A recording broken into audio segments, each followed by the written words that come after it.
Hi, I'm Dave Mustaine from Megadeth here with Fuse TV in Memphis, Tennessee at the Beale Street Music Festival. Get a load of that beautiful sound here. Look at the sky, it's nice and blue. There's water right over there and millions of girls in bikinis, but you can't see that.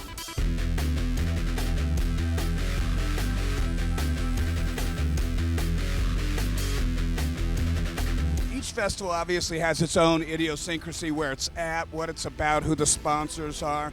But honestly, they all kind of become the same after a while because it's all about putting on your best show. If you get caught up in what's going on in the festival, as a musician, you tend to cheat the audience. And for me, you know, I like festivals that are a couple days long so that I can see the festival on a day off, because when it's a show day, I'm focused. That's all I'm doing is playing. We've done shows with Rob as Rob Zombie. We have also played with him when his band was called White Zombie. And so we have a friendship with him over the years, and it's pretty interesting to see how he's gotten successful with his movies and stuff. There are some people that doesn't even know he's a musician because he's been so successful with his movies. I mean, I'm really looking forward to seeing the production because I know he's got such an incredible show. And I think it's going to be cool, too, because Megadeth's kind of a little bit about that Fangoria kind of stuff, because we started around that whole comic kind of thing. And the two bands are going to meld together, I think, pretty well.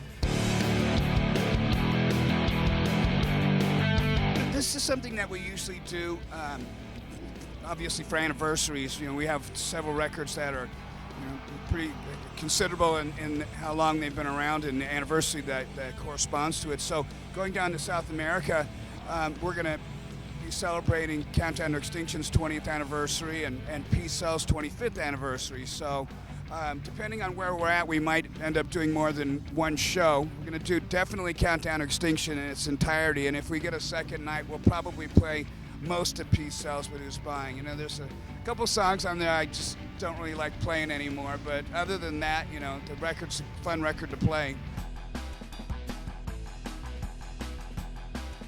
I don't really know anybody that I started it for, you know, so that's kind of a touchy question. You know, I don't want to come across like I think I'm responsible for anything. I'm responsible for what I did. As far as the new bands that are out there, there's a lot of really great bands, but, you know, it's you have to see what their second record sounds like, because they've got their whole life to write their first record, you know. So what does the second one sound like? What does the third one sound like? And, you know, Trivium's a great band. There's a lot of other bands that have that new ilk that's out, and you know, but how long do they last? I think the cool thing with bands is when you don't sound like somebody else, because then it's just like when Crocus was being AC/DC, if you remember that whole thing. You know, it was a pretty sad time in music.